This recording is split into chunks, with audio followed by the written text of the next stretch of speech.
देख रहे हैं कॉफी पर कुरुक्षेत्र और आज हम कॉफी पर उसी मुद्दे पर बात करने जा रहे हैं जो मुद्दा इस वक्त सभी की जुबान पर है। आम लोग हों या खास लोग हों या फिर बड़े बड़े राष्ट्रीय अध्यक्ष हों, हर कोई एक ही बात कर रहा है, वो है ईरान इजराइल की जंग। क्या ये जंग बढ़ने वाली है? क्या ये जंग और ज्यादा अग्रेसिव होने वाली है? क्या ये जंग जो है वो विश्व युद्ध के लिए न्योता है, एक ट्रिगर है, एक पहला कदम है, या फिर ये जंग रुक सकती है? तो अब सवाल यही है कि अगर ये जंग रुकेगी तो कैसे रुकेगी और कौन से वो अहम किरदार होंगे जो इस जंग में बड़ा अहम रोल निभाएंगे, डिसाइसिव फैक्टर होंगे कि किस तरह से ये जंग जो है वो रुकेगी या जारी रहेगी या और भयावह होगी। वो किरदार आपको बताएंगे और उनके पास विकल्प क्या हैं इसको भी खंगालेंगे। लेकिन हमारे साथ जो खास मेहमान इस वक्त कॉफी पर जुड़ गए हैं, जो चर्चा करेंगे, हमारे साथ associate professor doctor Nadeem Ahmad इस वक्त जुड़ चुके हैं, मिडल ईस्ट के एक्सपर्ट हैं।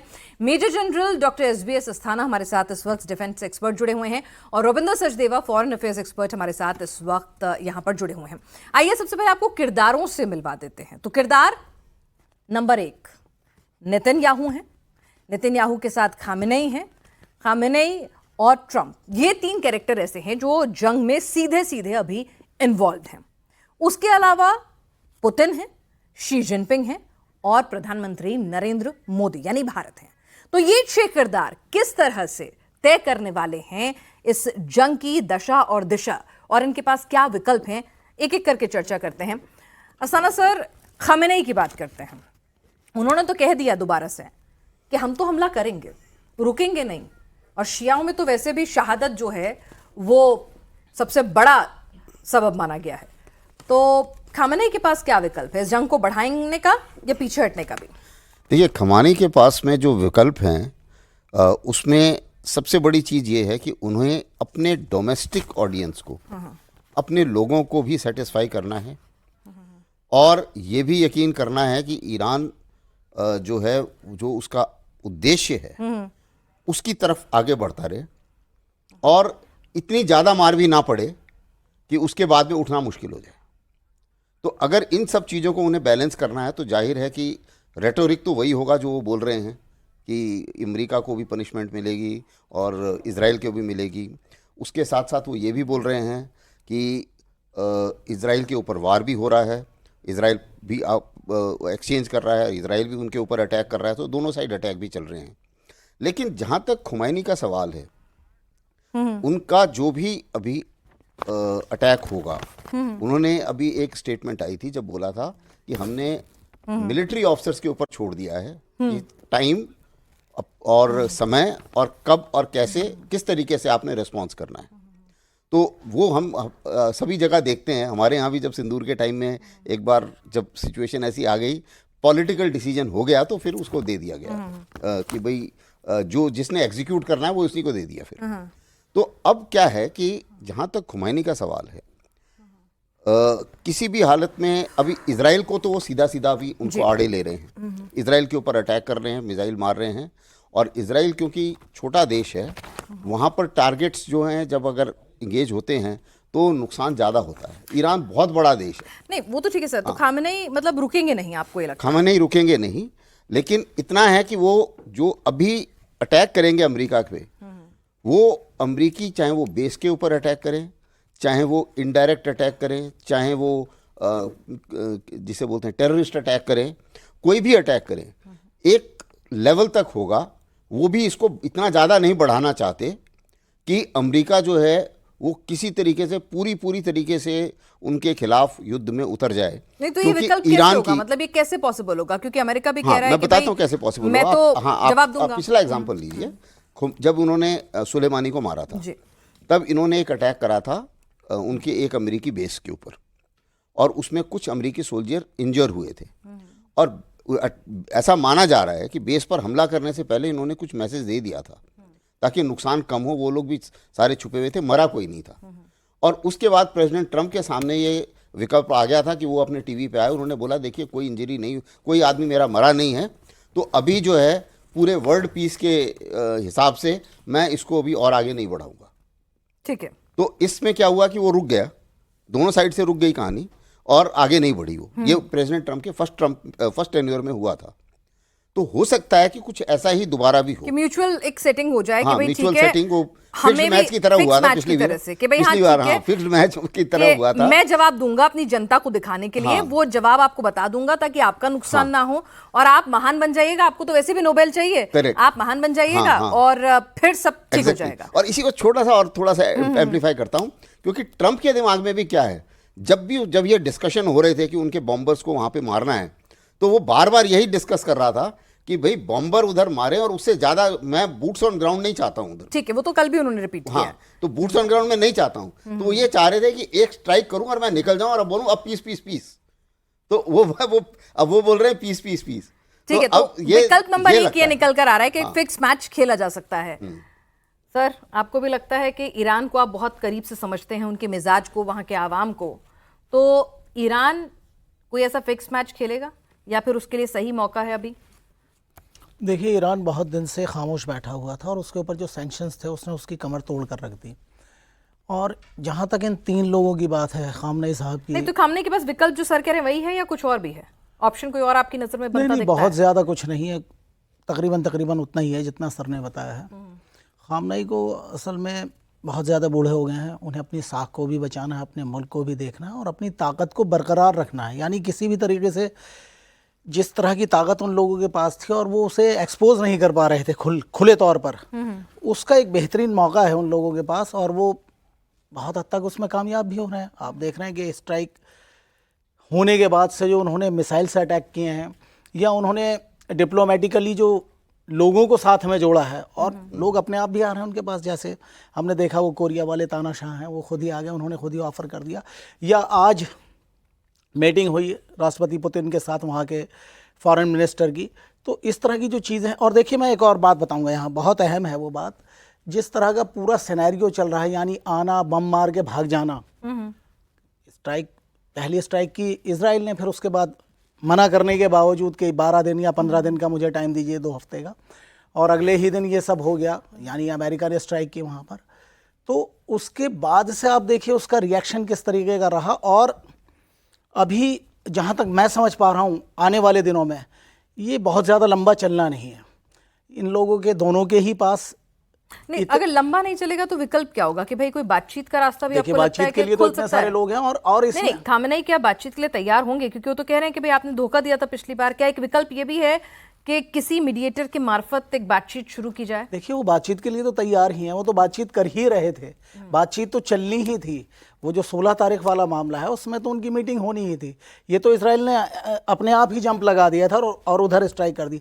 ईरान बिल्कुल भी देखिए इस वक्त नहीं चाहता है कि वो बहुत लंबा उसमें युद्ध में जाए, और उसका जो भी काम जिस भी तरीके से चल रहा है वो तो चला ही रहा था। भाई प्रॉक्सी वाला जो सिस्टम था उसे भी वो चला रहा था जैसे तैसे।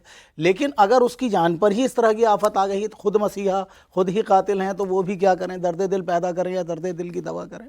अब ये तीनों लोगों के आपस में हित हैं और वो हित टकरा रहा है, लेकिन ईरान को तो अपना मजबूतीकरण किसी भी तरीके से करना है। अगर उसे सरवाइव करना है तो उसे कुछ ना कुछ जलवा दिखाना पड़ेगा।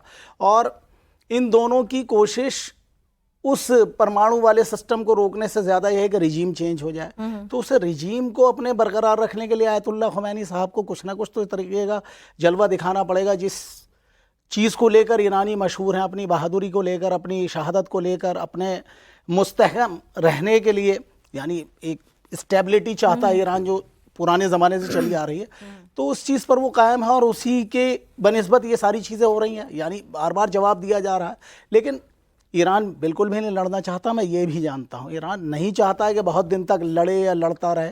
वो खुद ये चाहता है कि मीडिएशन हो जाए और बीच का कोई रास्ता निकल जाए। ठीक है, तो बातचीत अगर होगी रविंद्र जी, तो किस तरह से होगी बातचीत? क्या जिस तरह से वो एक चोक करके पूरा अरेबियन सी को रखेंगे तो फिर उससे प्रेशर पड़ेगा अरब कंट्रीज पर, वो अमेरिका पर दबाव बनाएंगे, फिर बातचीत की टेबल पर आएंगे? एग्जैक्टली, वेरी मच एक सिनेरियो वो है। विकल्प मेरे विचार से अगर बनता है, definitely as general sir said, as Nadeem ji said, पर अगर रेजीम चेंज होने की हालात आ गई, औरों को मारते जाएंगे इजरायलीज, ठीक है, खामेनेई को भी, और रिमेंबर रेवोल्यूशनरी गार्ड, वो जो मिलिट्री लीडरशिप है वो भी अपने में एक इंस्टीट्यूशन पावर है, उनको सब अगर ये करते गए डेसिमेट, उनको लगा, और देश में त्राही त्राही है, उनको लगा अब वो गए, कोई चांस नहीं है, नेतन्याहू वो कर रहा है ऑलरेडी, राइट, इन अ वे। लास्ट विकल्प मेरे ख्याल से इनका जो होगा, लास्ट विकल्प, शायद कुछ और भी हो, दिस थिंग डार्क सिनेरियो, एक होगा अमेरिकन बेसिस जो सऊदी में है, कतर में है, अरब एमिरेट्स पे, इराक में नहीं। इराक में अमेरिकन बेस में मार के 10 बंदे मार दिए तो ठीक है, पर इराक कोई देश नहीं है सच, राइट। सीरिया, लिबिया वो भी नहीं है। सऊदी, अगर सऊदी में अटैक किया अमेरिकन बेस पे, अव्वल तो अमेरिका उखड़ा, दूसरा सऊदी हड़बड़ा गया। जो आप बात करी वही आएगा, सऊदी जाएगा अमेरिका पे कि प्रेशर करो, रोको, नहीं तो मेरा तख्ता जा रहा है। तो एक ये है कि अमेरिकन बेसिस को ईरान, मेरे विचार से, मे बी हम सब गलत, हाँ नहीं, हम लोग विकल्प ही जान रहे हैं कि Right, भाई हाँ, ये कहाँ तो क्या जा रही है। एक विकल्प ये है, क्योंकि हम तो गए, अब मरे, तो फिदायन सुसाइड मोड में आ जाएंगे लोग, दैट्स वन। सेकंड, इसी मोड में ये जो 500-600 किलो कहा जा रहा है ना एनरिच यूरेनियम है, ये शायद निकाल लिया था इन्होंने, कहीं रखा है। इससे कोई एटॉमिक वेपन नहीं बन सकता, बट इससे डर्टी बॉम्ब बन सकता है, जिसके जरिए आप रेडिएशन कंटेमिनेशन पैदा कर सकते हो। तो आप क्या कर सकते हो, 500 किलो है, 10 किलो वो, 10 किलो आरडीएक्स मिक्स करके ऐसे तुम पैकेट्स भिजवा दो अपने हूती या हिजबुल्लाह द्वारा, जो भी मिडिल ईस्ट में, किसी एक कैपिटल में, रियाद में, जहां भी आपको करना है, तो गए हम, वहां पे रिलीज हो, इतनी दहशत फैल जाएगी, बिकॉज ये रेडिएशन है, किसी को पता नहीं कितना है। कई बार ये रेडिएशन और ये रेडिएशन इफेक्ट करती है आपके स्किन को, थोड़ा आपने इनहेल कर लिया alpha beta gamma rays, right, तो थोड़ी लेवल की होती है एक्सप्लोजन, आरडीएक्स का एक्सप्लोजन होगा मानो, राइट, बट उसके साथ ये रेडिएशन जाएगी, तो कैंसर वैंसर, तो 2, 3, 4, 5, 6 इस तरह के कर दिए, तो वो एरिया ऐसे हो जाते हैं कि 10-10 साल तक आप वहां जाएंगे ही नहीं, कंटामिनेट हो गए, जैसे चेरनोबिल का एरिया, राइट, व्हाटएवर। तो उस तरह की, व्हाई नॉट, अगर आप गए, यानी ये भी ये दो हो विकल्प सकता है। क्यों नहीं, अगर मैं हाँ, मतलब बात मेरे ही सर्वाइवल पे आ गई मेरे है, पे तो आ मैं गई, कुछ मेरे भी को पता है, करूंगा। मैं जा रहा हूँ। और खास करके ये देखिए, खामेनेई ये स्पिरिचुअल लीडर हैं, एक लाइन वो चलती है सारी, बट जो रेवोल्यूशनरी गार्ड है वो अलग लाइन है, सिमिलर, मतलब रेवोल्यूशनरी गार्ड सपोर्ट करता है, तो रेवोल्यूशनरी गार्ड को पता है हम भी जाएंगे, वो भी सब जा रहे हैं। अगर इस तरह से नेतन्याहू चलते रहे, और ऑब्वियसली नेतन्याहू का ऑब्जेक्टिव है, अगर इनको ये है कि पूरा खत्म कर दो, ताकि ईरान हजारों साल के लिए, 100 साल के लिए, 50 साल के लिए कभी इस तरह की फितरत में ना आए, रिवाइव ही ना कर पाए इस तरह की लीडरशिप। ठीक है। और फिर बाकी जो आता है देश के अंदर, त्राही होती है, जो जैसे आए, तो I am talking may be a dark scenario, but आप पूछ रही हैं विकल्प, तो लास्ट विकल्प शायद ये हो सकता है, और भी हो सकता है सर, और कुछ के भाई खamenei ने अपने सक्सेसर चुन दिए हैं, उन्होंने तो तय कर दिया कि भाई मुझे मारोगे और खड़े हो जाएंगे, तो क्या कोई ऐसा स्थिति बनती दिख सकती है कि जहां पर वाकई में सत्ता परिवर्तन हो जाए? देखिए, एक इस विकल्प के ऊपर खमेनी काम कर चुके हैं, जैसे आपने कहा, सत्ता परिवर्तन वाले पर। नहीं, लेकिन वो तो मेरी मर्जी का होगा, वो लोग चाहते हैं हमारी मर्जी का है। नहीं, मैं बता रहा हूँ ना, उनकी मर्जी का तो नहीं आएगा, क्योंकि वो चाह रहे हैं कि शाह ऑफ ईरान का लड़का आ जाए, वो लड़के की स्टैंडिंग नहीं है वहाँ पे। और दूसरी चीज़ क्या हुई है कि जो ये स्ट्राइक्स हुई हैं, इससे बाकी को और कुछ हो ना हो, लोग करीब आए हैं, जो रिजीम है उसके नज़दीक और आए। नज़दीक आए। अच्छा, दूसरी चीज़ क्या है कि एक चीज़ सब में कॉमन है, चाहे वो खमेनी के फॉर हों, चाहे खमेनी के अगेंस्ट हो, अगर कोई भी ईरानियन है तो नफ़रत इजराइल से और नफ़रत अमेरिका से, वो सब में है। आपको कोई ऐसा नहीं आदमी मिलेगा जिसमें इन दोनों के लिए नफ़रत नहीं है।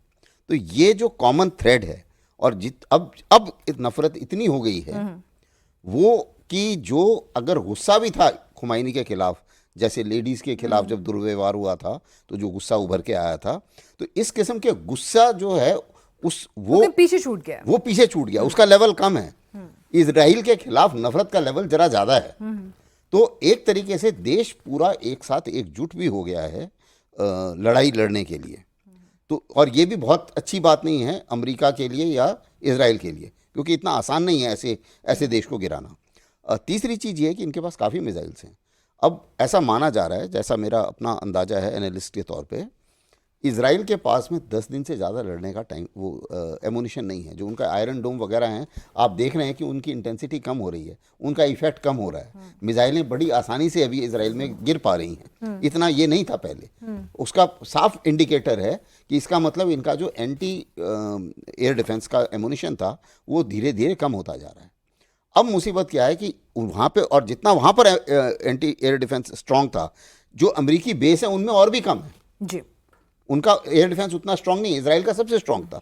जब वहाँ पर यह हाल है तो ईरान का इफेक्ट हो सकता है, ऐसी बात नहीं है। और इसी चीज़ से मागा, जो यूएसए में मागा वाली कैटेगरी थी, वो इसी चीज़ को अवॉइड करना चाह रहे थे, इसी से डर रहे थे। क्योंकि अगर कुछ अमेरिकन मर जाते हैं तो प्रेसिडेंट ट्रंप के ऊपर बहुत जबरदस्त हाँ, अगर वहाँ बॉडी बैग्स पहुंचते हैं तो वहाँ पर एक अलग तरह का कि आप गए क्यों, गए तो गए क्यों, हमारी लड़ाई थी नहीं। हाँ, तो ये जो सिचुएशन है, तो अगर आप देखिए जैसे कि उन्होंने बताया, वो तीसरा लास्ट विकल्प ये है कि भाई अगर उन्हें ये लगता है कि यार हम तो मर ही रहे हैं, तो प्रेसिडेंट ट्रंप क्यों खुश रहे? उसकी भी तो मुसीबत आनी चाहिए ना अमेरिका में। तो उसकी मुसीबत आने का एक तरीका है कि कम से कम 20 अमेरिकी मारो, 20-25 बॉडी बैग जाएंगे, उसके बाद प्रेसिडेंट ट्रंप जो है वो उनके अपोजिशन वाले हिलाते रहेंगे। क्योंकि डेमोक्रेसी में कुछ अच्छी चीज़ें हैं, लेकिन डेमोक्रेसी में कुछ वीकनेसेस भी हैं। और वो वीकनेसेस, ये जितने भी रेडिकलाइज्ड कंट्रीज़ हैं वो फ़ायदा उठाने की कोशिश करते हैं उन वीकनेसेस का। और वो वीकनेसेस क्या है कि हम आपस में एक दूसरे से लड़ते हैं, बोलते हैं। क्योंकि डेमोक्रेसी का तो उसूल ही यही है कि भाई गवर्नमेंट, मतलब हर एक कॉमन आदमी भी बोल सकता है। तो वहाँ पे सेनेटर्स जो हैं वो जीना मुश्किल कर देंगे। ठीक है। और एक विकल्प क्या, एक हाइपोथेटिकल जो एक चल रहा है चर्चा में, कि अभी खamenei जो है, हो सकता है किसी भी रास्ते से बातचीत की टेबल पे आ जाए, शांति हो जाए, फिक्स मैच हो जाए, और बाद में जो अपने प्रॉक्सी हैं उन्हें फिर से ताकतवर तरीके से खड़ा करें और फिर से इजराइल को परेशान करें। देखिए वो जैसे जो चला आ रहा है, मतलब वो सब तो चलता रहेगा, वो चलता रहेगा, वो बिल्कुल भी रुकेगा नहीं। और उसी में इजराइल का, आप ऐसे मान लें कि वो एक टॉनिक है इजराइल, वो ईरान के लिए। और इजराइल को कमज़ोर करना ही एकमात्र उद्देश्य है। क्योंकि अब ये जैसे जितना लंबा ये युद्ध चलेगा, मैं इसे ऐसा देख रहा हूँ कि उम्मा उतनी ही नज़दीक, यानी जो पूरा इस्लामिक वर्ल्ड है वो कहीं ना कहीं ईरान की तरफ बढ़ रहा है। ठीक है। और अमेरिका के जो थिंकर्स हैं, जो इस पर शिया सुन्नी सिस्टम पर बहुत लंबे टाइम से काम करते हैं, उनको भी इस बात को सोच लेना चाहिए। और वो समझ भी रहे होंगे कि इस जल्दी से निपटा लिया जाए। क्योंकि जितना लंबा चलेगा उतना वो जो जिस चीज़ का फ़ायदा उठाता रहा है अमेरिका या वेस्ट, शिया सुन्नी विवाद का, वो ख़त्म हो रहा है। क्योंकि इस वक्त मैं आपको बताऊं, ईरान बार बार मजलूम बन रहा है। कभी इजराइल के ज़रिए मजलूम बन रहा है कि जी वो आकर इस पर अटैक कर देता है, कभी अमेरिका ही आ जाता है मना करते हुए। भाई यहाँ सुलझाव होना चाहिए, यहाँ पर निपटारा होना चाहिए, ना कि उसे बढ़ाना चाहिए कि हम जैसा चाहेंगे वैसा होगा। तो ईरान को इस चीज़ से कहीं ना कहीं पॉजिटिव फीडबैक मिल रहा है या फिर रीइंफोर्समेंट मिल रहा है। चलिए, तो खamenei की बात तो हो गई। यहाँ पर अब हम बात कर लेते हैं नेतन्याहू की। नेतन्याहू के लिए रविंद्र जी, मतलब क्या आपको लगता है कि पीछे हटना, पीछे खींचना खुद को मुमकिन है अब यहाँ से? मैं खामेनी और नेतन्याहू को लिंक कर देता हूँ। और जो भी बात हो रही थी जी कि अगर रेजीम आगे चलती रही तो फिर ये प्रॉक्सीज को फिर 5-10 साल में खड़ा कर लेगा फिर से। हाँ, नेतन्याहू का विकल्प है, वो हालात नहीं होने चाहिए, तभी तो उसको पूरी रेजीम हटानी है। पूरी रेजीम हटेगी, पूरी जो भी इंस्टीट्यूशन इनके पास पावर्स हैं वो हटेंगी, जीरो आउट हो जाएंगी। फिर उसके बाद वो प्रोसेस बंद हो जाएगी। ईरान कभी उठ नहीं पाएगा इजराइल के खिलाफ। तो यानी नेतन्याहू यहाँ नहीं रुकने वाले। नेतन्याहू का जिंदगी का मिशन, उसकी पूरी जिंदगी का मतलब अल्टीमेट है ये। उसका मिशन है ईरान को, या मानिए इजरायली स्टेट को, आगे के जितनी जनरेशंस हो, कभी भी मिडिल ईस्ट में कोई खतरा ना हो, बात अलग है, ईरान से कोई खतरा ना हो। ईरान न्यूट्रलाइज हो गया अगले 50 साल के लिए, ये विश है उसकी। उसी तरह वो काम कर रहा है। तो इसीलिए इस रेजिम को दोनों साइड से जो रिलीजियस लीडरशिप है और जो रेवोल्यूशनरी गार्ड की लीडरशिप है, दोनों को खत्म करना है। क्योंकि ये रहेंगे तो वही जो बात अभी आप कर रहे थे, जंग जारी रखना ही इकलौता विकल्प अभी फिलहाल है। सर, आपकी नजर में कोई और विकल्प नेतन्याहू के लिए है कि पीछे हट जाएं, बातचीत कर लें, फिर बाद में देखेंगे? नहीं, नेतन्याहू के लिए जो विकल्प है वो अभी तक तो यही है कि अभी तो लड़ाई जारी रखो, ईरान को कमज़ोर करो। लेकिन ये विकल्प जो है 10 दिन के बाद में ये चेंज होगा। ओके। क्योंकि ये इतनी आसानी से चलेगा नहीं काम। क्योंकि उसके अभी आप ऐसा है कि जो इंफॉर्मेशन वॉर भी चल रही है साथ साथ, इसराइल की जो डैमेजेस इसराइल ने जो मार खाई है वो कम दिखाई जा रही है, ईरान की मार ज़्यादा दिखाई जा रही है। वेस्टर्न मीडिया पूरा उस मुताबिक लगा हुआ है, लेकिन इसराइल में भी काफ़ी बुरी हालत है, छोटा देश है और इसराइल में भी लोग सड़कों पे आए हुए हैं। आपने देखा होगा, प्रोटेस्ट तो हो रहे हैं। 10,000 लोग शहर छोड़कर भी जा रहे हैं, हाँ, प्रदर्शन भी कर प्रोटेस्ट हो रहे रहे हैं, हैं, सब कुछ इजराइल हो में। रहा है। तो ऐसा नहीं है कि इसराइल में सब बहुत खुश हैं। लॉजिकली तो इसराइल जीत रहा है जी, बड़ी खुशी होनी चाहिए वहाँ पे, लेकिन ऐसा नहीं है, क्योंकि उन्हें भी प्रॉब्लम है। तीसरी चीज़ जो मोस्ट इंपॉर्टेंट है, मैं उसी की इन्हीं की बात से जोड़ता हूँ। अगर किसी भी को कोई भी शक था इस बारे में कि ईरान न्यूक्लियर बम बनाएगा या नहीं बनाएगा, ईरानियन के दिमाग में अब बिल्कुल क्लियर है कि न्यूक्लियर बम बनाना ही बनाना है, चाहे कुछ भी हो जाए। पहले तो शायद एक बार को नहीं भी बनाते, हाँ, पर अब पहले तो तो वो ये बनाएंगे। सोच रहे थे कि शायद एक बार नया भी बनाए, लेकिन अब ये है क्योंकि उन्हें ये पता है कि जिसके पास न्यूक्लियर बम है उसके साथ में पूरा विश्व, पूरे वेस्टर्न कंट्रीज जो हैं वो अलग तरीके से बात करते हैं। नॉर्थ कोरिया से प्रेसिडेंट ट्रंप खुद जाके हाथ मिलाते हैं किम से, और जिसके पास न्यूक्लियर बम नहीं है उसके साथ में ये किस तरीके का बर्ताव करते हैं। तो ये जो न्यूक्लियर बम है, और उनके ऐसा नहीं है, साइंटिस्ट इतने भी मर गए, लेकिन सवाल ये है कि एनरिच्ड यूरेनियम पड़ा हुआ है कहीं ना कहीं, उन्हें भी सफिशिएंट मौका मिला था, सफिशिएंट मौका मिला था उसको हटाने का वहाँ से, और उन्होंने हटा लिया होगा काफ़ी हद तक। और उन्होंने बोला भी है कि हमने जितने भी क्रिटिकल चीज़ें हमारी हम हटा चुके हैं वहाँ से। और कितनी बर्बादी हुई है इसका भी कोई अभी तक कोई पैमाना नहीं है, क्योंकि ये जो बम हैं अमेरिका के, ये पहली बार इस्तेमाल हुए हैं, और जाहिर है कि क्रेटर्स बाहर नज़र आ रहे हैं, नुकसान तो हुआ है, लेकिन क्या सारी टनल्स अंदर की बर्बाद हो गई या नहीं, वो क्वेश्चन मार्क है अभी तक। अब जो इनका अच्छा, दूसरी चीज़ है कि जो साइंटिस्ट का जो इन्होंने बनाया, जो नॉलेज है, नो हाउ तो है ना इनके पास।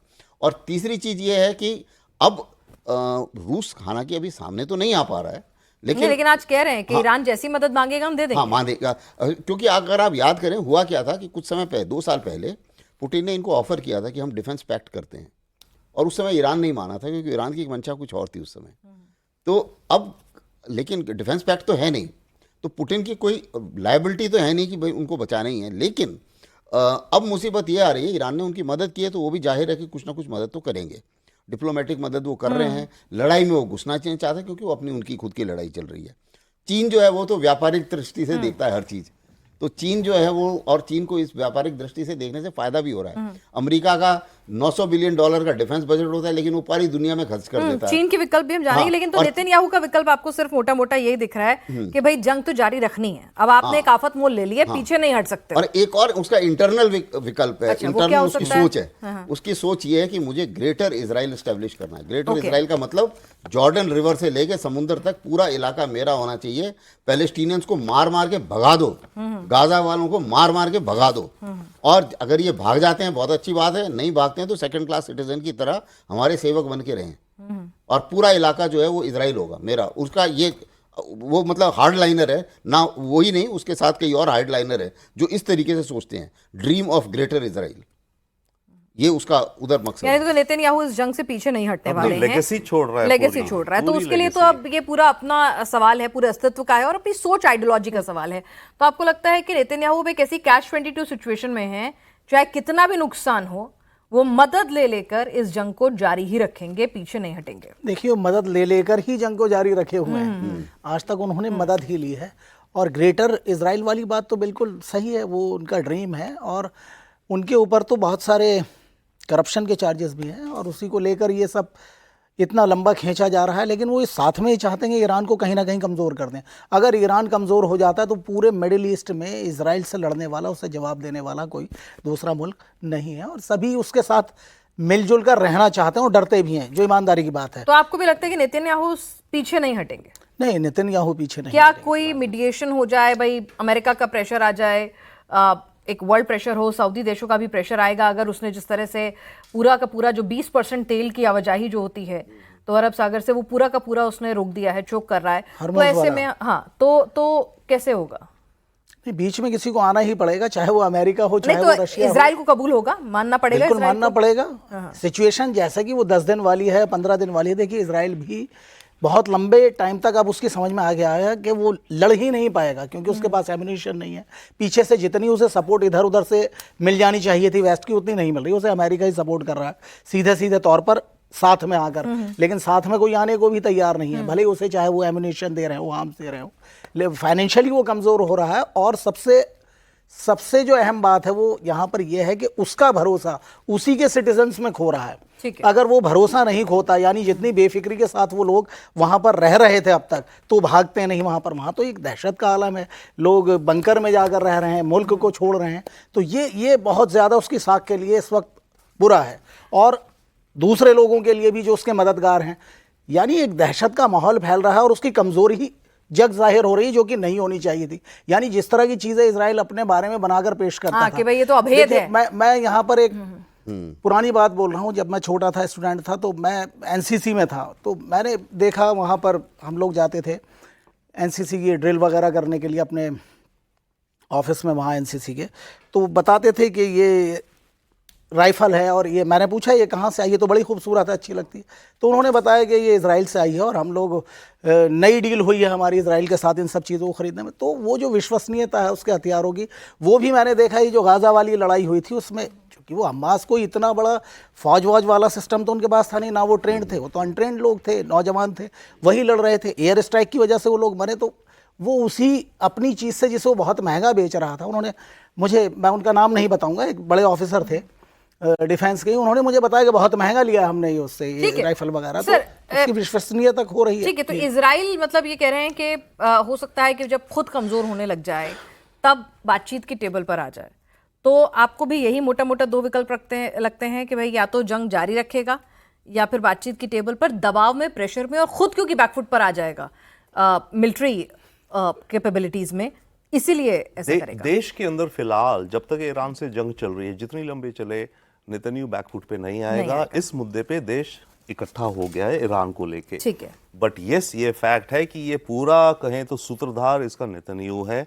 उसी ने अमेरिका को कन्विंस किया, बड़ा बड़ा दिखा कर। ये 10 साल पहले बोल रहे थे 1 हफ्ते में ईरान का बॉम्ब आ रहा है, राइट।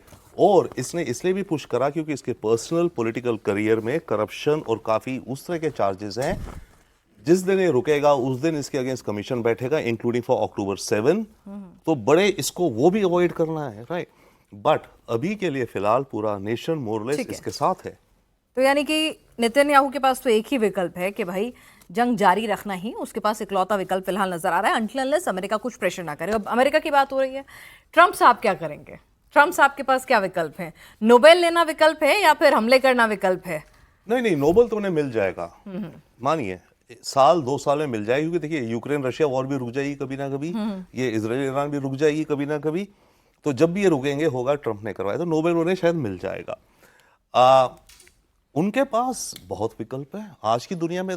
वो ये सोचते हैं ना, मेरे पास तो सारे विकल्प है, मैं सुपर पावर हूं, मैं अपनी सुपर पावर इस्तेमाल करूंगा जहां मुझे दिखता है मेरे हिसाब से। तो ट्रंप, बट यस, ट्रंप की कुछ दिक्कतें भी हैं, एज सर वाज सेइंग कि अगर अमेरिकन सोल्जर्स बेसिस पे अटैक जाने लगे, 20-1 आ गए, तो अमेरिका के अंदर हल्ला गुल्ला होगा। ट्रंप 4 साल तो रहेंगे ही, बाय द वे भी 4 महीने हुए से आए हुए, अगले 4 साल रहेगा। ओके, आएंगे तो देश में ये वो का। पर याद रखिए, ट्रंप एक कोई खास अच्छा क्रिश्चियन नहीं है। डिवोर्स है मल्टीपल टाइम, वुमेनाइजिंग करता है, कैसी भाषा इस्तेमाल करता है। बट क्रिश्चियन लोग इसको भगवान मानते हैं अमेरिका में। उनका ये मानना है इसके बेस का कि 100 खून माफ, इसको भगवान ने भेजा है किसी बड़े हमारे देश के पर्पस के लिए। तो यहां पर भी इसका ये हो सकता है कि चलो आ रहे हैं, हमारे सोल्जर्स की हो रही है नहीं, यस, बट ये तो वेस्टर्न सिविलाइजेशन को बचाने के लिए करा जा रहा है। ओके, तो ट्रंप जो करा ठीक करा, तो वो उसको अब्सॉर्ब भी कर सकता है। ओके, अब्सॉर्ब कर सकता है, यानी कि इस लड़ाई में और लंबा वो खुद भी इन्वॉल्व होके रह सकता है, वो रह सकता है। और उसका He can afford. हाँ, कुछ पॉलिटिकल एस्पेक्ट्स हैं, अगले 1.5 साल में कांग्रेस की इलेक्शंस होनी है, ये वो कुछ ये वो करेगा। बट बिग पिक्चर मैं कह रहा हूँ जो कि बॉडी बैग्स अगर गल्फ से आए, जो कहा जाता है अमेरिका का, मैं कह रहा हूँ कि उसको भी उस शॉक को अब्सॉर्ब कर सकता है, बिकॉज ऑफ दिस पर्सपेक्टिव कि he is not a good Christian, but total evangelical Christians America में इसको सपोर्ट करते हैं। वो मानते हैं भगवान ने इसे भेजा है, इसकी कमी है, पर ये नेशनलिज्म, क्रिश्चियन नेशनलिज्म हमारा बढ़ा रहा है। ठीक है, सिमिलरली ठीक है, जंग में होता है, नुकसान होते हैं, 20 मरे, 200 मरे, ये लार्जर गुड के लिए, वेस्टर्न सिविलाइजेशन के लिए, हमारे लिए। ठीक है, पहले ट्रम्प इसमें कह मैं रहे थे थोड़ा कि सा- हाँ थोड़ा नहीं मेरा वही इसमें- उनका हाँ। विकल्प आपको भी नजर आता है कि भाई फिलहाल ट्रम्प क्या चाहेंगे? नहीं, मेरे आपको को लगता है कि बातचीत का मेरा रास्ता थोड़ा सा इसमें जी, अलग जी, व्यू है। कारण क्या है कि देखिए, जहाँ तक प्रेसिडेंट ट्रम्प का सवाल है, ये सही है कि मेजॉरिटी से आए हैं, लेकिन जिस हिसाब से उन्होंने टैरिफ लगाए दुनिया भर में, दुनिया भर के पूरी अर्थव्यवस्था को ऊपर नीचे उथल पुथल कर दिया, मिड टर्म में नहीं लग रहा कि उनको मेजॉरिटी मिलेगी। ओके, और उस हालत में उनकी जो पावर्स हैं उसको कम करने की काफ़ी कोशिश होगी। अभी भी एक बिल सजेस्ट होने वाला है कि American president should not have the power to declare war. और सो अभी भी उनको क्वेश्चन किया जा रहा है इस बारे में। हालांकि अभी इस क्वेश्चन से तो बच जाएंगे, क्योंकि पहले भी एक आध बार ओबामा वगैरह कर चुके हैं, ये स्ट्राइक कर चुके हैं बिना कांग्रेस सपोर्ट के। लेकिन अभी ये क्वेश्चन उनके सिर के ऊपर आ रहा है। दूसरी चीज़ क्या है कि एक सबसे बड़ी चीज़ जो आप याद करें, सबसे बड़ा थ्रेट तो चाइना है उसका। और अब वहाँ के थिंकर सब ये बोल रहे हैं कि भाई साहब, आपने इजराइल कोई इतना बड़ा थ्रेट नहीं है, ईरान इतना बड़ा थ्रेट नहीं है, असला थ्रेट तो चाइना है। आप तो पूरे देश को ही जो है ना, वो you can't make America great again so long China is doing so well and you are declining. तो यानी ट्रम्प के ऊपर भी प्रेशर है और उनके पास भी हाँ, बातचीत का बिल्कुल। विकल्प है। क्योंकि उनको अभी तक आप ये देखिए, ट्रम्प की जो पॉलिसी थी शुरू में जब से उसने टेक ओवर किया था, वो ये कह रहा था कि मैं सारी लड़ाइयाँ बंद करवाऊंगा और हम कंसंट्रेट करेंगे चाइना में। इस लड़ाई में तो आग लगाने का काम ट्रम्प ने किया है। हाँ, अब आप ये देखिए ना, अब अगर वो यहाँ पे घुस गए और बहुत ज़्यादा घुस गए तो कैपेबिलिटी कहाँ रहेगी? ये देखिए, इंडो पैसिफिक से जो एयरक्राफ्ट कैरियर था उन्हें लेके आना पड़ा ना यहाँ खाड़ी के आसपास। तो उनका जो चीन को कंट्रोल करने वाला जो रिक्वायरमेंट है वो कमज़ोर हो जाएगा। और अगर उन्हें लगता है, अगर वो पूरी तरीके से बोलते हैं कि नहीं, क्लैश ऑफ सिविलाइजेशन, अरे सिविलाइजेशन के चक्कर में चाइना इतना बड़ा बन जाएगा कि आप चाइना को फिर कंपैरिजन में नहीं आ पाएंगे। नहीं, ट्रम्प भी सोच समझ कर ही कूदे होंगे ना, नहीं, मतलब नहीं, वो सोच समझ के वो बार बार, मैं वही बता रहा मतलब हूँ। ऐसा इम्पल्सिव डिसीजन तो नहीं हो सकता, नहीं, इतना बड़ा impulsive फैसला decision नहीं था। उन्हें भी इसके सारे हाँ, मैं रिपरकशन बताता मालूम हूँ। थे। वो क्या हुआ था कि नेतन्याहू ने उनको कन्विंस किया कि देखिए, ये आपके ग्रेट बनने का मौका है। हाँ। मैंने एयर डिफेंस पूरा तबाह कर दिया है, आपके बॉम्बर बिना नुकसान के चले जाएंगे यहाँ ठीक से, है, यानी कि आपके फायर पास करके। सॉफ्ट किल है अब आप। हाँ, तो ये आपका मौका है, ऐसा इस मौके पे आप ग्रेट बन सकते हैं। और जहां तक उसकी बात है, ईरान को मैं इतना कमजोर कर दूंगा, आप चिंता मत करो कि वो आपके खिलाफ रिटेलिएट नहीं करेगा। ठीक है, तो इस सिचुएशन में ये कैलकुलेशन उन्होंने किया। इसके लिए आप चाहे वो गुड कैलकुलेशन है, बैड कैलकुलेशन है, वो ट्रम्प को उसकी जिम्मेवारी अपने कंधों पे लेनी पड़ेगी। ठीक है। तो ये उन्होंने गेम खेला है।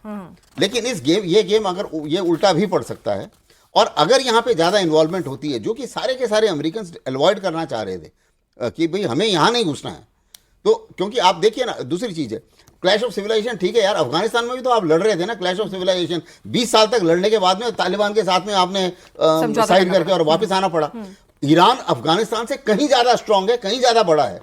तो सवाल ही नहीं होता, आप 30 साल तक वहाँ लड़ते रहिए, आप नहीं जीत पाएंगे। ठीक है, तो यानी कि ट्रम्प के ऊपर भी प्रेशर है कि वो कहीं ना कहीं बातचीत करें, और ये विकल्प एक बनता हुआ नजर आ रहा है। पुतिन एक तरफ कहते हैं कि भाई इजराइल में जो है रूस के ही लोग बैठे हैं और वहां पर हमला करने का सवाल ही नहीं होता है, अपने ही लोग हैं। और फिर दूसरी तरफ कहते हैं कि ठीक है जी, ईरान को जैसी मदद चाहिए होगी वैसे हम जरूर करेंगे। क्या चाह रहे हैं पुतिन? देखिए, पुतिन की बड़ी इंटरेस्टिंग स्टेटमेंट है ये, जो कह रहे हैं कि 2 मिलियन रशियंस वहाँ रहते हैं। वो तो जो इमिग्रेट जूस हैं जो रशिया से गए, जब 1991 में जब सोवियत यूनियन टूटा, अलग अलग देशों से, यूक्रेन से गए, रशिया से गए 2 मिलियन होंगे, कजाकिस्तान से गए, इधर उधर से गए, वहाँ जाके सेटल हो गए।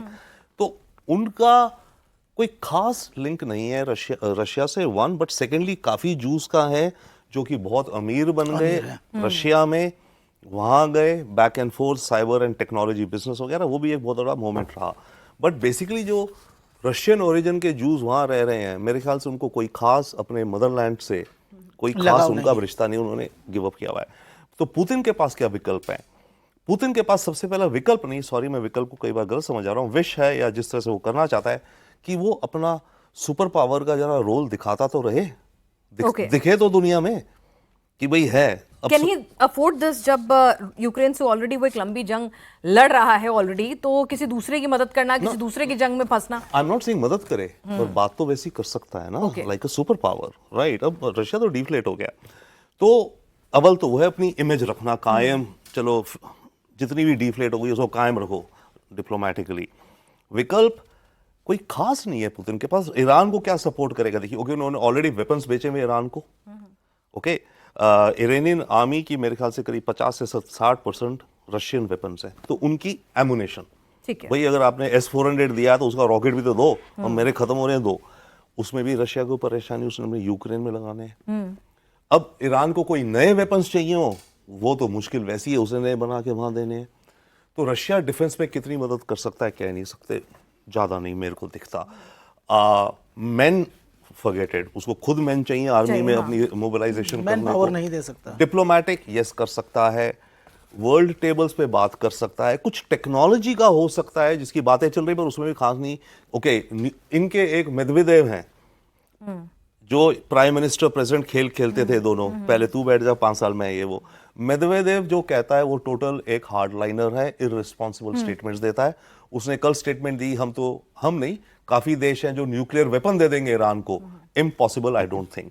तो यानी कि he is not a that big player, he right? Won't, he can not be. चलिए, एक सबसे बड़ा बिग प्लेयर है हमारे प्रधानमंत्री नरेंद्र मोदी जी, अस्थाना साहब और नदीम साहब के। इजराइल से भी हमारे संबंध अच्छे बहुत हैं, अच्छे। ईरान से भी अच्छे हैं, है ना? और ये स्टेटस हमने मेंटेन करके रखा हुआ है, और हम बार बार कहते हैं कि भाई हम तो बुद्ध के देश हैं, युद्ध का युग भी नहीं है। तो प्रधानमंत्री मोदी क्या एक टेबल पे दोनों को लाने की एक अहम कड़ी हो सकते हैं? एक ऑप्शन है मेडिएशन का, जो भारत एक अच्छा ऑप्शन है मेडिएशन का, और एक हमारा इंटरेस्ट भी है, क्योंकि अगर खाड़ी में ये स्ट्रेट ऑफ हॉर्मुज बंद होता है तो हमें बहुत बड़ा नुकसान होता है, क्योंकि अब ये हमारा काफ़ी सारा ऑयल वहाँ से आता है। तो हमारे हक में भी है कि ये लड़ाई नहीं रुक जाए, और विश्व हक में भी है कि ये लड़ाई रुक जाए। और प्रधानमंत्री मोदी, मेरा अपना मानना है कि वो पूरी तरीके से पुरजोर कोशिश करेंगे कि इस लड़ाई को कैसे रुकवाया जाए। उसमें वो मध्यस्थता भी ऑफर कर सकते हैं, और बाकी चीज़ें भी दोनों को समझाने की बात भी कर सकते हैं। उन्होंने जाहिर है कि उनसे बात करी है, और इजराइल के प्राइम मिनिस्टर से भी, ना आज नहीं तो कल वो भी बात करेंगे और करते रहेंगे, क्योंकि अभी बात तो चल ही रही है। वहाँ से भी तो हम लोग शांति दूत बन सकते हैं। हाँ, और दूसरे ऑप सिंधु जो है जिसमें हम अपने आदमियों को निकाल रहे हैं, वो अब इजराइल में भी शुरू हो गया ना। तो दोनों तरफ हम लोग बात करके ही कर रहे हैं, और मदद भी कर रहे हैं, दोनों ही कर रहे हैं। ईरान ने भी मदद की, और बीच में आप देखिए कि जब हमारा एयरक्राफ्ट जाना था तो एयर स्पेस में क्या कहते हैं, सेफ जोन दिए थी हमें, अभी भी ईरान में भी। तो वो सेफ जोन बिना इजराइल की मदद के नहीं हो सकती ना, दोनों चीज़ें। तो इसका मतलब है कि दोनों तरफ पहुंच भी है, और रीच भी है भारत की, और इंटरेस्ट भी है। कि हमारे इंटरेस्ट में तो ये है कि लड़ाई नहीं होनी चाहिए, इसमें तो कोई शक नहीं है, क्योंकि लड़ाई अगर भड़कती है तो हमें कोई फायदा नहीं हो रहा। बेहतरीन लाजवाब मौका है हम लोगों के पास, और मैं तो ऐसा चाहूँगा कि मोदी जी को पहल करनी चाहिए, और एक विश्व स्तरीय नेता के तौर पर अपने आप को प्रस्तुत भी करना चाहिए। हालांकि हमारी ख्याति तो बहुत दिन से बहुत ऊपर चल रही है, तो हम लोगों का अपना इंटरेस्ट भी है, और दोनों ही हमारे दोस्त हैं, और ये ऐसे दोस्त हैं जिनसे हम दोस्ती बिगाड़ नहीं सकते। हमें बहुत सारी चीज़ें चाहिए, और बहुत सारी चीज़ें हम देते भी हैं इन लोगों को। तो ये एक बहुत अच्छा मौका है, कर लेना चाहिए। और अगर ऐसा हो जाता है तो ये दोनों एहसानमंद भी रहेंगे हमारे, और हमारी स्टेबिलिटी भी बढ़ेगी, और हमारी विश्वसनीयता भी बढ़ेगी। और जिस तरह का माहौल भारत इस वक्त चाहता है विश्व पटल पर, कूटनीतिक तौर पर, वो भी हमें मिल जाएगा। तो इसमें पहल करनी चाहिए, और मैं तो रिक्वेस्ट करूंगा भारत सरकार से, वो पहल करे और इसे रुकवा दे। मेरे ख्याल से इसमें इन दो देशों, इजराइल और ईरान के अलावा, हमें तीसरा लेग, सारा जो मिडिल ईस्ट है उनको नहीं दिक्कत है, हमें सऊदी अरेबिया से बात करनी चाहिए। ठीक है, हम सऊदी अरेबिया से बात करें। देखो, इनके फ्यूचर में जो दिख रहा है होने वाला है, इनके सत्ता जा सकती है इन लोगों की, और मिलके कंबाइंड वे में अमेरिका से बात करें जी। हम एक इंपॉर्टेंट रोल प्ले कर सकते हैं मिडिल ईस्ट को साथ लेकर के, क्योंकि उनको भी बहुत बड़े खतरे हैं, और उनकी भी ट्रंप से अच्छी है। और इस केस में यह भी हो जाएगा जो ट्रंप का एक और विजन है, और जो होना है शायद, इजराइल और सऊदी के बीच में नॉर्मलाइजेशन ऑफ रिलेशंस। इस फैक्टर को हम, और हमारे सऊदी से रिश्ते अच्छे हैं, हमारे यूएई से अच्छे हैं, हमारे कतर से अच्छे हैं, ज्यादा मत लो, इन तीन को लो, या सबको ले लो। ठीक है, यानी इनसे भी बात करें, फिर ट्रंप साहब पे भी प्रेशर पड़ेगा और कहीं ना कहीं हम एक शांति दूत बन एब्सोल्युटली, सकते हैं। क्योंकि रीजनल पीस चाहिए इस सारे रीजन में। ये हमारे हक के लिए, हमारे हक के, इनके भी हक है, जीसीसी कंट्रीज मिडिल ईस्ट जिनके हैं, तो हम इनके जो इन्फ्लुएंशियल लीडर्स हैं, जो हमें पता है जिनका इन्फ्लुएंस चलता है ट्रंप पे, क्राउन प्रिंस का चलता है, यूए के इसका चलता है, आपके जो भी प्रेसिडेंट हैं, जो यू नो हिज हाइनेस का, कतर का भी चलता है, कतर के अमीर का चलता है, हवाई और जहाज इन भी है तीनों उसमें। से हमारे अच्छे हैं। तो इन तीनों के साथ पहले एक ग्रैंड काउंसिल करे भारत, ठीक है, इनिशिएटिव लेते हुए। देखिए, हम सब रीजनल लोग हैं, हमें इस रीजन में शांति चाहिए, आप लोग क्या सोचते हैं सब? ठीक है, हम सब ये सोचते हैं, ट्रंप से बात करो, नेतन्याहू से बात मत करो अभी। ठीक है, समझ गए। ठीक Golden है, तो opportunity उसके है। बिग डैडी से बात कर लीजिए, फिर वो अपने आप मान जाएगा। नेतन्याहू से भी बात हाँ, करो, वो बाद में मान जाएगा। हाँ, नेतन्याहू से ठीक भी है। इन पैरेलल बात कीजिए, हाँ। बट फोकस रखिए कि Trump is the one who is the super God. Super God. ठीक है, तो अब एक आखिरी चीन, मतलब वो चाह रहा है अपने आप को बार बार बिग डैडी कि हाँ हमारी भी सुन लीजिए और हमारी भी कुछ रसूख है। इस पूरी जंग में चीन का कुछ रसूख है भी या नहीं? कुछ से है, उसके पास कोई विकल्प है इस जंग में कुछ रोल प्ले करने का? बात जरूर करेंगे वो, और बात करने के अलावा वो कुछ नहीं करेंगे। कारण ये है कि वो अपनी मार्केट कहीं पे भी डिस्टर्ब नहीं करना चाहते। उनका बड़ा simple They only mean business. हाँ, उन्होंने एक स्ट्रेटजी बनाई थी कुछ समय पहले, मैं उनकी चीफ मैंने काफी अध्ययन किया उनका। हाँ बिल्कुल। और उनकी स्ट्रेटजी क्या थी? Postponed all conflicts, don't enter into any conflict till the time, जब तक आपके पास इतनी कॉम्प्रिहेंसिव नेशनल पावर ना हो जाएगी आप अमेरिका को नंबर 2 पे खींच दें। तो वो अपना पूरा जोर लगा रहे हैं कि हमारी अभी चाहे देखो, कई बार बोलते हैं हम लोग कि चीन की इकोनॉमी इतनी ठीक नहीं है, वो ठीक नहीं होते होते भी 6%, 5%, 5.5% बढ़ रही है, और उसकी इकोनॉमी का साइज और 5.5%, वो पूरे दुनिया में मेरे विचार से सबसे ज्यादा पैसा कमा रहा है फिर भी, ठीक सब है। कुछ होते हुए। ठीक है। तो उसका वो ध्यान बिल्कुल क्लियर है, बयान देता रहेगा हाँ, दिखाने बाकी के लिए कुछ कि हाँ नहीं, भाई बाकी मेरे भी कुछ से है, बाकी वो कुछ नहीं करने वाला, जुबानी जमा खर्च होगा। बयान देता रहेगा और माल बेचता रहेगा। अच्छा हाँ, माल पर माल खरीदेंगे कोई पाकिस्तान के ऑर्डर के बाद उससे? खरीदता नहीं ना। नहीं, वो कोशिश करेगा, कहेगा ये पहले से बेहतर है, ये और अच्छा है, ये मैंने आपके लिए स्पेशल बनाया है। अच्छा। वो पूरा जानता है उन सब चीज़ों को करना, तो ज़्यादा कुछ नहीं करेगा। वो तो चाहेगा ये लंबा चले और मैं अपना जो भी मेरे पास है उसे मैं बेचता रहूँ किसी ठीक है, वो तो बाजार तलाशेगा। जी, मतलब। बाजार चाहिए। जी। चाइना बहुत ही रिस्पॉन्सिबल मैच्योर स्टेटमेंट्स देगा अपने को दिखाने के लिए as a responsible world statesman, और जहां भी मौका मिलेगा, जिन भी फोरम्स में, उस तरह की बात करेगा। अलाइन डेफिनेटली कुछ ईरान की तरफ करेगा, राइट। टेक्नोलॉजी कुछ सप्लाई करेगा। याद है, ऐसे यूक्रेन वॉर में शुरू में अलीबाबा से ड्रोन्स लोग खरीद रहे बहुत थे, जा रहे ज्यादा, थे वो, तो इस तरह से यहाँ पर भी जो हो रही है उसकी तरफ आंख वो मोड़ेगा, उनको बिकने देगा, जाने देगा। जब ज्यादा प्रेशर बनेगा, ओके मैं देखता हूँ, ठीक है। तो उस तरह की कुछ चीजें फ्लो होंगी ईरान में। चाइनीज वेपन्स जो हैं, अगेन इरानियन मिलिट्री पे ज्यादा नहीं है, मैं कहते 10-12-15% है जो मुझे पता है। अब उनकी अगर एमुनेशन चाहिए होगी, उसमें जो भी जाता होगा, रॉकेट फॉकेट जो भी मिसाइल्स या जो भी होंगे, उनका वो सप्लाई करना तो बनता भी। जब आप अपने आर्म्स बेचें तो आपको सप्लाई तो करना और है। अमेरिका को क्रिटिसाइज करने का ठीक कोई है। मौका नहीं छोड़ेगा। चलिए, तो ठीक है, यहाँ पे कुल मिला के इस पूरी चर्चा में जो हमने 6 वर्ल्ड लीडर्स जो हैं उनके पास क्या कुछ विकल्प बनते हैं, उससे यही समझ में आ रहा है कि सभी लोग जो हैं सूनर और लेटर किसी ना किसी रास्ते से इस जंग को कर्टेल ही करेंगे, इस जंग को और ज्यादा इसके दायरे को नहीं बढ़ाएंगे।